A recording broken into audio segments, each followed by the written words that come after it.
Booliiska magaalada Minneapolis ee wadanka Mareykanka ayaa baaraya dhac iyo burburin loo geystay dhismaha masjidka Tawfiiq ee ku yaala koonfurta magaaladaas.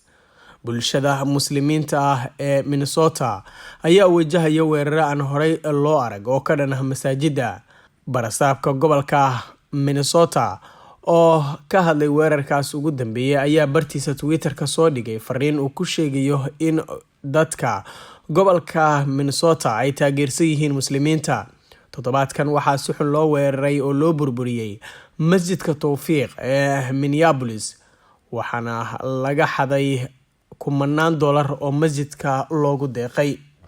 Waxa uu intaas ku daray in tallaabada looga gol lahaa in lagu kala qaybiyo bulshada. Shacabka waxa ay garab taagan yihiin isla markaana ka go'an in ay taageeraan walaalahooda Muslimiinta ah. Ma aqbalayno nacayb, ayuu yiri barasaabka gobolka Minnesota oo qoraal ku daabacay bartiisa Twitter-ka. Khasaaraha gaaray masjidka ayaa lagu qiyaasay ilaa $50,000. Lacagtaas ayaa labadii isbuuc la soo dhaafay loo aruuriyay dadka ay saameeyeen abaaraha ee ku nool gobolka Oromada ee Itoobiya.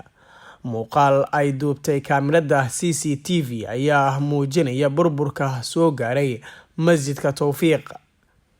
Cabdinaasir Socdaal, Bilan Radio.